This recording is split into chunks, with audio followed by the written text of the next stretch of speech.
The fastest man in the world is the man who is currently the world or Olympic champion.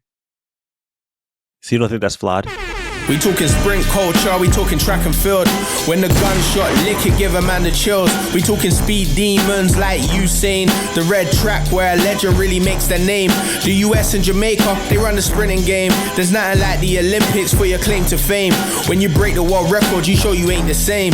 From the men to the women, times are insane. Yeah, we talking sprint culture.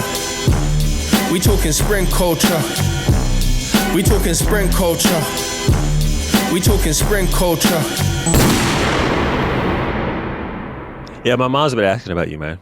Really? Where is Ato? When you bringing back Ato? Why are you so rude to Ato? Now, is your mother Jamaican as well? Yeah, she's from Clarendon, and my dad's from St. Anne. Yo, I don't think a lot of people know that you're mixed with Jamaican, man, because I didn't even know. You emphasized the Trini. Well, yeah, I mean, I was born and raised there, but yeah, I have a Jamaican mother, and I have. Which part of Jamaica is your mom from? Mom was born and raised in Kingston, but the family is from Trelawney, which is funny because there was a guy that came and he was doing the swab test and tracing everybody's DNA back. And I think it was me, Bolt, and VCB were all from the same. They all traced us back to the same as a couple other people. I think maybe Ben Johnson. Yeah, it didn't get publicized a lot, but I thought it was very interesting, and my mother got a big thrill out of it as well. Yeah, but Jamaica, it's something though, eh? Because it's so small. Trust me, you're gonna see more researchers doing more studies on why so many of the world-class sprinters and certainly the ones from the Caribbean and Africa and the Americans too, why they're all from this, why they're all like sort of descended from this one region in Africa.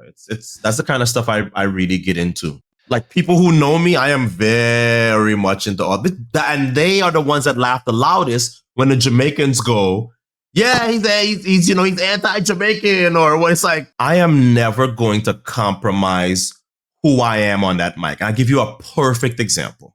Sharika last year, Hungary.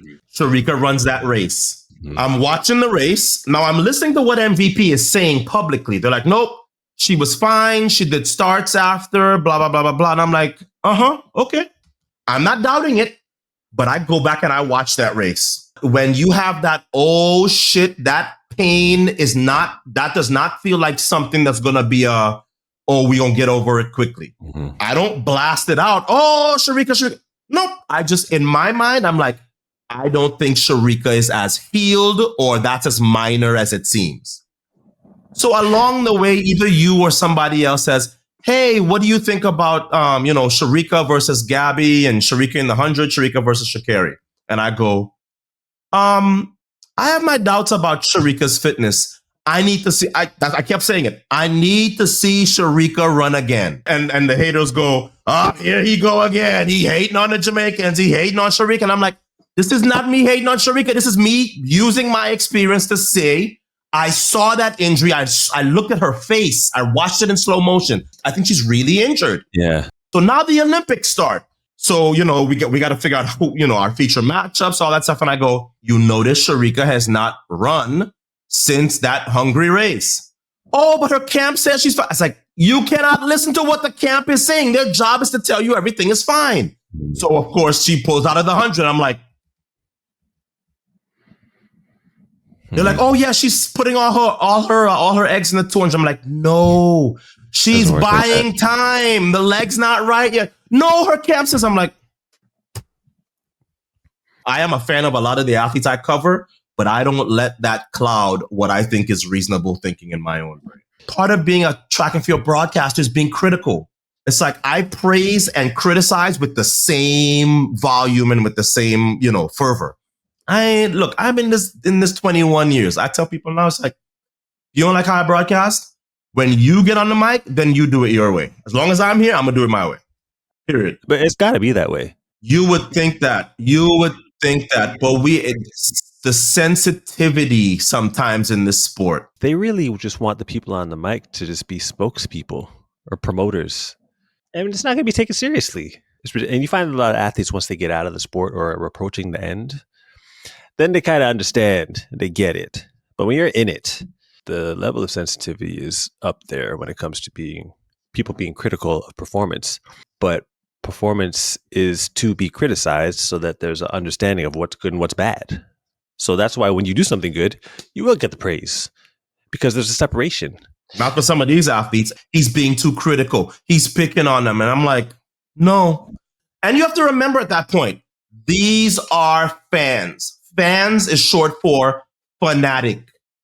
So they're going to hate you if you say something about their team or their country's relay or their, national hero. You're a professional athlete. If you are playing NFL football and you fumble in the fourth quarter or you drop a pass in the end zone, you're going to hear it. Same thing in this sport. You want to be considered a real sport? Is there any odd interactions when you cross paths with anybody? Donovan will bring your name up sometimes. I've seen Asafa recently even talking about. Not really. Donovan and I have never... we've never really gotten along, and it continues post career, which is interesting because even the guys who I didn't get along with as an athlete, like a Bruni or a Michael Johnson, I'm pretty cool with now. In terms of current athletes, I'm blocked from Sha'Carri's social media. Me too. She's an HSI. She's in my club. There's an awkward interaction. If I have to find something that Sha'Carri is doing, I have to ask somebody. I have to ask somebody else to log in. The Asafa stuff is funny because I didn't compete in the same era as Asafa. Asafa was standing up for Elaine because they're both from the same group. I understand. I remember standing up for Inger Miller when Michael Johnson said something about her at the Olympic trials in 2000 in Sacramento. So I don't look at Asafa and fault him for that. Somebody asked me what I thought of Elaine's future chances, and I said no. I don't. I think Elaine is done as a threat, but I can't do my job based on who don't like what. Maybe Elaine will prove me to be a complete idiot, and she'll win the Olympics in 3 years. But I don't think so. And as long as I don't think so, then that's what I'm going to say. So Asafa kind of had to come like, hey, Ato has this, he has this reputation of, he said, disrespecting us. And I was like, disrespecting us. And then he says, because remember when I was chasing 100 sub-10s and he said I would never get it? Or he said, once the body is done, it's done. He saw that as disrespect. And I'm like, but you didn't get the 100 and I was right. So I disrespected you. How? What? I don't know what I'm talking about. I have been an athlete in this sport. I've been a world champion in this sport. I've been an Olympic medalist in this sport. I've been a coach in this sport. But it's Ato Boldon first, and he's run 9:88. Excuse me. I don't know what you're going through. I don't know this aspect of sprinting or of the sport. Yeah, I kind of do. So I'm going to do my job for as long as I'm here. And when it's the next person, then y'all could find something else to be critical about. Now, when my work starts to fall off in terms of he's getting stuff wrong or he's calling races badly, then I'll know it's time to head for the exit. But ain't no upset athlete pushing me out of nowhere. I'm a huge Julian Alfred fan. Mm-hmm. And I liked her demeanor, and I was happy to see her win. But if I'm looking just strictly landscape, her winning that 100 did get in the way of some of the prominence of the sport and the sporting world right now with Sha'Carri losing. Because if Sha'Carri wins that, the sport's in a pretty good place. And I understand your standpoint from, look, the highest Q-rated athlete in the world supposedly is Sha'Carri. So her winning the 100 would have certainly had its benefits. But think about it 3 years from now. Sha'Carri lost in Paris, right? She got second. She got beat. She got beat pretty badly in Paris. But now she comes home to Los Angeles. And the only thing standing in her way is this woman from St. Lucia who beat her the last time. And now all the pressure and the hype is on Sha'Carri to deliver the United States' very first Olympic gold medal in the 100 since 1996. Oh, yeah, the last time the United States hosted the Olympic Games. I think the story is set up for Sha'Carri to be the hero if she can deliver in 3 years in Los Angeles. So to me, it always sets up a story that could potentially be better. But back to Kishane for a second. When they walked out for the men's 100, I had Kishane. I did not like how Noah was starting. I did not like how Noah was taking a while to kind of get back to everybody. Remember, Noah didn't win a single round, right? He lost the first round and he lost the semifinal. But the one thing that is a huge disadvantage for Kishane, this is the biggest race he's ever been in, and he's not used to this level of pressure. And I could see, if you were Jamaican listening to me at that time, you could have gone like, yeah, he's picking on our guy again. But it's because I've been in how many 4, 5, 6 Olympic finals in my career. So I know, yes, Kishane looks the part, but a lot can look different in the middle of 100. And as my coach used to always say, the middle of 100 is a fist fight. And that's why somebody like an Asafa, who wasn't really up for the fighting, he'd fall back at that point. It was like, you had high hopes for him. He'd look good through the rounds. And then he'd get in there and, it's a fight. He backs off. And I thought to myself, yeah, do I think Kishane is going to win? Yes. And he was the favorite in my mind. Come on, you have one guy breezing through the rounds undefeated and the other guy who did not win a round. Who's the favorite? Right around 85, when you start seeing them teeth, I was like, he's going to look at that race the way I look at Atlanta. Like, if I had done this, that, and the other. It's what Olympic medalists who didn't win gold do. But the truth is, I thought that he did exceptionally well with Kishane just to get the silver. Because he could have gotten bronze. Because Fred was right there. I think of the 3 medalists, I am least likely to pick Fred. Because to make 300-meter podiums in a row, it's tough. That's tough. Take it from me, I did 2. Most people did 2. It's hard to do 3. I'm interested in seeing how Fred's going to bounce back from this situation, man, because it's not a simple thing right now. And like you said, even without drama, it would have been tough over the next 4 years. Here's my theory. I think the more drama in his life, the better Fred runs. It's a fair point. There's some people who are like that, right? It's like there's a fire going on out there and there's alarms going off and people are shouting at him and Fred and your sponsor and what's Fred doing? He thrives under that. Go back to 2021. When Fred makes that jump from the 4 to the 1, the whole of America is like, what is Fred doing? He's a quarter miler. You can't do that. Yeah. He makes the team. He's America's only medalist. Fast forward 3 years. He didn't make the final the year before, the drama in New York, the sponsorship. He's running in Oakley clothes. Now he's out of Asics. He's back to Nike. And it was like, what the hell's Fred doing? Fred makes a team. Fred gets a medal again.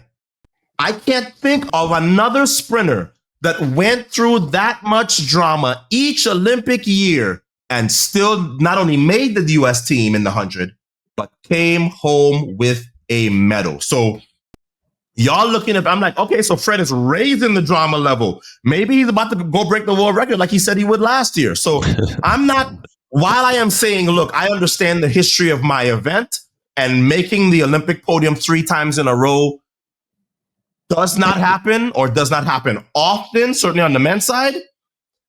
If I went to sleep and woke up in 2029, you said, hey, Fred got a bronze. I'm like, hey, that's Fred. I spoke to him the other day and we were live, and he said something that stood out in my mind. I'm just in the background, you feel me? I've been quiet. You prefer to be in the background? Of course. You do most of your damage out of the spotlight, man. I will say that. What is that trying to tell you? Say no more. I don't know if I've told you this story before. Do you remember when we met? Because I do. Let me tell the story. My first Golden League, or what people call Diamond League now, my first Golden League was in Oslo. It was 2003. I'm kind of taken back because all these people that I've been seeing and hearing about, I'm seeing real life. You're there. There's a lot of big names there. All in all, I ended up coming like 5th or 6th or something like that. You ran 10-3 something. I ran 10. Me and you ran the same time. You beat me to the thousands or something like that, right? Okay. We both had gotten there the day before or something. I know that because at dinner, I came down to dinner and I saw you at the table. I sat at that table and a bunch of people. Inger Miller was there. Alan Johnson was there, popping it up. And me and you hit it off pretty well. Good conversation, a lot of jokes. I am obviously aware of you and what happened and everything. And you asked me a question that I'm never, ever, ever going to forget. You know what you asked me? No. You wouldn't know. The question you asked me was, so what event do you do? You're laughing kind of hard, Ato. You're laughing a little bit hard for my liking. You're laughing a little bit hard for my liking. That was our first interaction, Ato. My bad, dog. But it's a wake up call when unless you're someone who's broken out of the college scene like a Justin, the guys aren't going to know you necessarily. Exactly. But if you're doing your thing in college and a lot of people know you in college and you did your thing, you come into the pros and it's a punch in the face that you're not anybody. It's a big thing transitioning. I'm noticing a lot of kids now are running professionally as teenagers. Obviously, we've seen a bunch of people running fast indoors and stuff like that. But if you see like some of the big names like Quincy, even the Sile when he was first doing his thing, and the biggest name right now was Gout. But technically, Quincy is not pro. He's not pro, but he's running with pros a lot. Yes. And Gout has officially gone pro now, and yes. People are already comparing him to Bolt and stuff. And he's got the Adidas ads. And look, I don't know about comparing him to Bolt, but he looks like Bolt at that age. He just broke a Bolt record. It's natural. Does he look like Bolt though? I think he might be 5'10". Yes, he does. Absolutely. If you go back and look at like Bolt winning Carifta when he ran that crazy 1993, that race, the first time I saw it, I went, oh shit, who or what is this? When I saw Bolt the first time. It's almost the same thing when I saw Gout. I think I need to see a bit more, man. Who else would you compare him to? I think it's a fair comparison. He is running times we have never seen before for that age. Now, you're not going to hear me say he's going to be the next Bolt because that would be stupid because we don't know that yet. And like right. You, it's like, yeah, can he run a little bit more? How many young stars have we seen flame out? Right.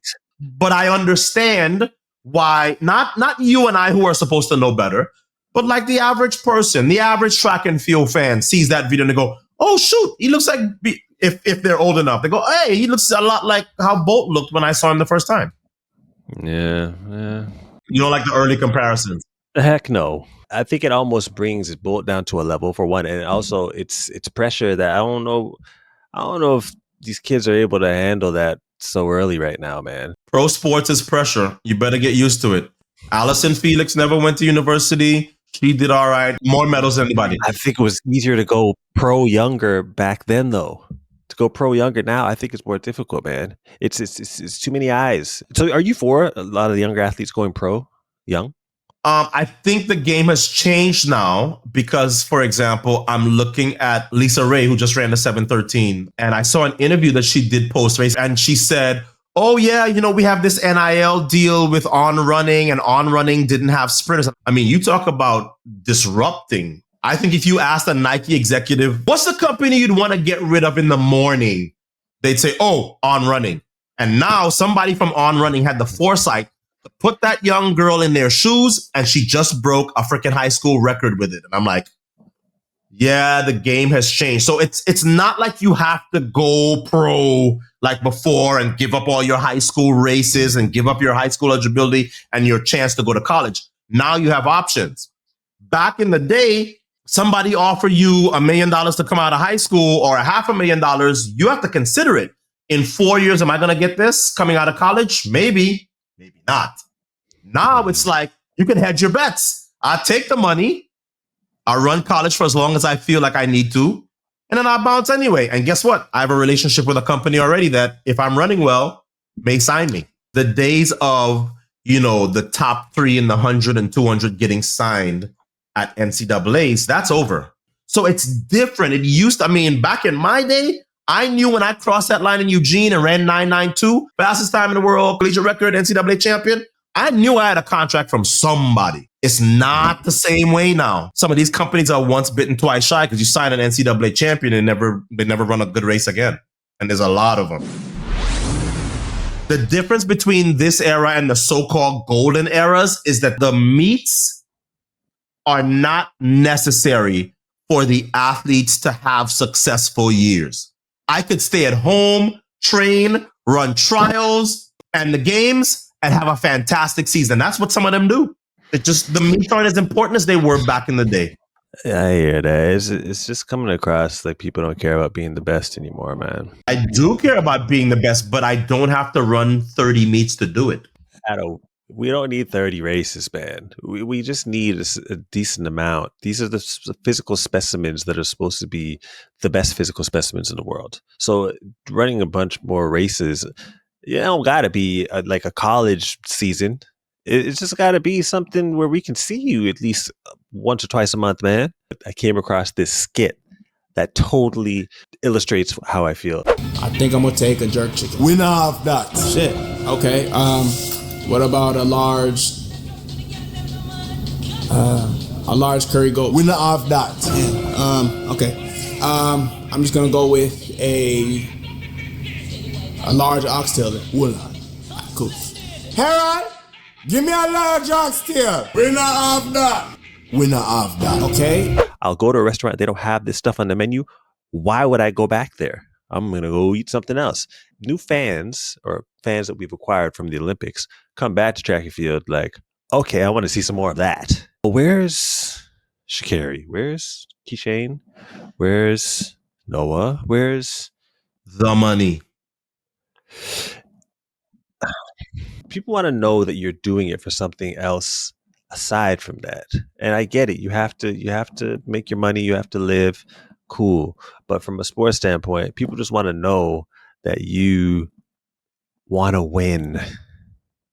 There's a desire to win. This generation don't think like that. Because this generation goes, every time I race, I have a chance to lose. That's going to affect my ranking. It's also what has hurt the sport because nobody wants to line up against each other. How many times did we get Gay versus Blake versus Bolt? It almost never happened outside of championships because they can duck. I can sit at home and not put my record on the line because I'm making all this money. I don't want to make it seem like it's only the athletes to blame because it's not. But I think that obviously structurally, if there was something set up that it was mandatory to run and you were getting compensated for running. Like Grand Slam. Yes, which is why I'm going to try and support Grand Slam because I like the fact that there's some structure in that way. Like they have the athletes we know ahead of time that they're running, they have to run, and you're here, you're going to be here, you signed to run here. That's cool. Everyone's happy on both sides. Athletes getting money, and athletes are going to be there. World Athletics, for whatever their reasons were, probably has to take some blame for this too, because when it was Golden League, when you had to run and win all four. I remember it used to be like Sonia and El Garouge, and sometimes it would be Maurice, and maybe it would be Alan Johnson. And if one of them lost, then the pot got bigger for the remainder. So then it became this confluence of people who were still alive for the jackpot and people like me who were like, I'm going to upset somebody's chances at this jackpot. And then they went to Diamond League where you can win Diamond League by not running all of them damn meets. So why do I need to? So if you make Diamond League structured such that I can win 2-3 races, place in 1 or 2 others, now I'm eligible for the final and now I win the final, I don't need to run all of your circuit. And that's why Athlos shows up and it's why Grand Slam shows up. All of the athletes, even the ones who are doing well in the Diamond League, will say, Diamond League money is bullshit. It needs to be more. You see now World Athletics is really quickly upping the money and everything. That's not by accident. They should have had the money higher before, and then it probably wouldn't have led to the creation of an Athlos or the creation of a Grand Slam track. They got to hold that L too. You know, like when you had a girl in your life that you weren't treating well, and you realize that some other people are coming around, starting to show her a little bit of attention, that she's kind of like, and all of a sudden you were like, show up with some flowers today. You know what I'm saying? Might do a little foot massage now. Yeah. Who was the fastest man of the world in 2024? No lies. Because he won the Olympics? The fastest man in the world is the man who is currently the world or Olympic champion. So you don't think that's flawed? It has been that way forever. I know. Why is that changed now? It has always been that way. Sometimes with time, you develop different logic when you realize that something's flawed. So who is it then? Well, I've developed a ranking system for the fastest person in the world. It brings in a lot of different things. It brings in... You know what the ranking system should be? When everybody lined up for the most important race for the year, and the Olympics is the pinnacle of this sport, the guy who won that race is the world's fastest man. If it was... It's slightly flawed. Formula One. The Anson ranking system to decide it. It's called the FITW ranking system, fastest in the world. So just hear me out. Hear me out. It takes a lot of things into the equation. You have to have at least 3 competitions in either the Diamond League or a Continental Tour Gold. At least 3. Okay, that's not actually asking much. 3. Okay. I still count windy times, but there's an equation that's been put together where it takes away from the amount of points you can get for the performance with the windy times. Top speeds you've hit have come to the equation, and also how you finish comes into the equation. I have a part of the equation called the MVD, the margin of victory and defeat. So the more you lose, the more you're penalized as the season goes on. So it brings in all those factors: how much you win, how much you lose, top speeds you've hit, and your performances. Now, according to my rankings, if we were to average the performances, the fastest man in the world would be Noah Lyles. Second would be Keishane Thompson. And third would be Akani Simbini. If you take into account having at least 3 performances, it totally changes. The fastest man in the world last season would have been Akani Simbini. Second would have been Letsile Tebogo, and third would have been Akeem Blake. I have an issue with Noah only running 1 Diamond League or a Continental Tour Gold. He ran 1. Keishane ran 1 Continental Tour Gold meet. I understand the Olympics is the biggest race of the year. That didn't come into the equation just because circuit-wise, it's a special case. Now, do you not feel like if you're the fastest man in the world, you should be running a fair amount to be able to establish that? No. You think it should just come down 1 race? This is why you do stupid shit like rank Asafa Powell, who has all the races and the times, but no actual championships, ahead of somebody who literally won back-to-back 100-meter dashes in the Olympic Games and World Championships. And you value the remainder of the season if only 1 race means something? I think the world's fastest man is the guy who wins the biggest race. And you think the world's fastest man is the man who runs a whole bunch of races in the back of freaking Italy. There should be incentive for people to run, for one. And I do think that there is a responsibility to compete. Exemplifying it can't be 1 race. So I just think there has to be, you have to exemplify it. And it ain't even like you blew people out in a race. You ran at the same time as somebody. The fastest man in the world, I get it. If I was to just say who the fastest man in the world was, I would pick Noah. He's got a lot of characteristics that some of the other guys don't. But I'm just saying, if we're going off what we saw, 1 race on the circuit isn't enough. The reason why I categorically reject every single thing you're talking about with miles an hour and headwinds, who gives a shit? First of all, fans ain't checking for all of that. That's the first thing.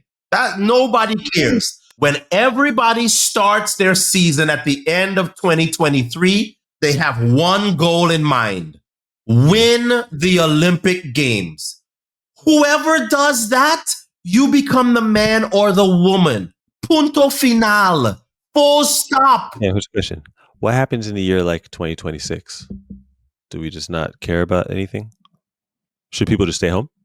In the year 2026? Yeah, there's no Olympics, no World Championships.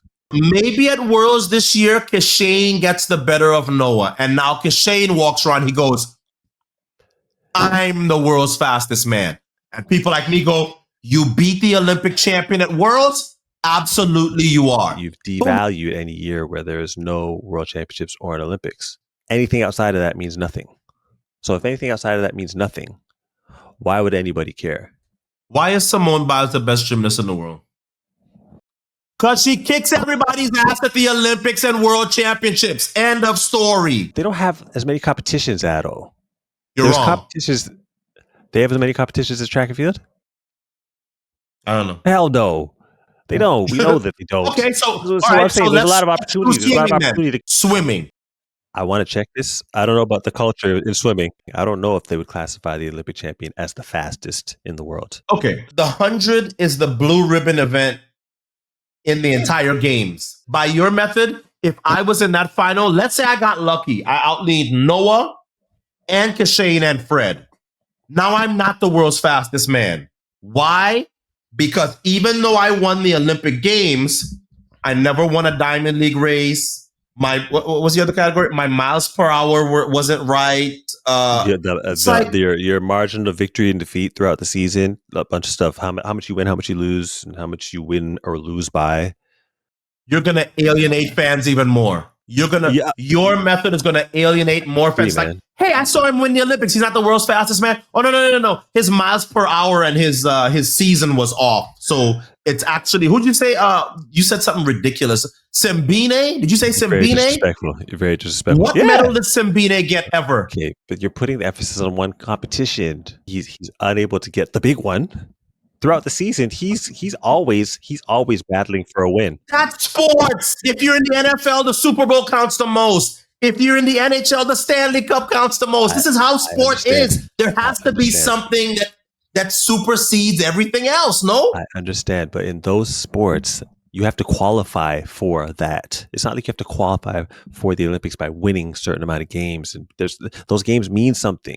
We have to make the other races mean something, is what I'm trying to say. Yo, I went to this meet in Birmingham. No, it wasn't Birmingham, somewhere local, at a Diamond League, and it was pouring rain. Dean Asher-Smith was there. Shelly-Ann Fraser-Pryce was there. Sha'Carri Richardson was there. That's when Dina won. Definitely, she won. It was pouring rain and it was freezing, right? Now, if that happened in an Olympic final, would we just declare her the fastest woman in the world? Yes. No, we'd have to take some other things into account. We have to take into account how they've done throughout other times when they've competed and raced against each other and what they've done throughout the season. All the weight can't be put on that one race. I know it has been, but if the whole sport's going to mean something throughout the entire year, then other things have to mean something throughout the entire year. That's all I'm saying. Anson, don't take this the wrong way. You know you're my boy.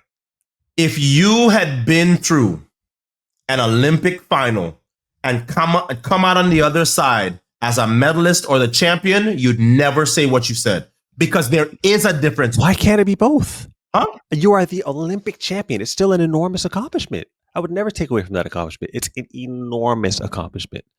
But to say that they're the fastest person in the world is where I'm saying, well, you can't really say that. Olympic champion is the prize.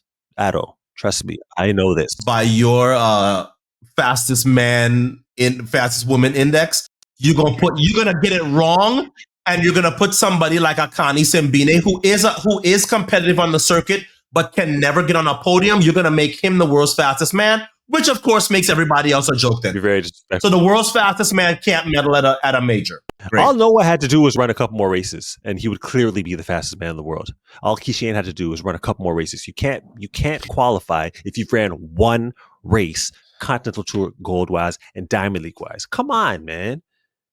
They got to be out there. I'm sorry to be the one to breaking news here on the show. The person who wins the Olympics in the 100 is the planet's fastest human. We may have to agree to disagree, Ato. We talking sprint culture. We talking sprint culture. 27.3 miles an hour, 3 continental wins. Where do you come up with this Do you stuff? realize what you just said sounds like an actual sport?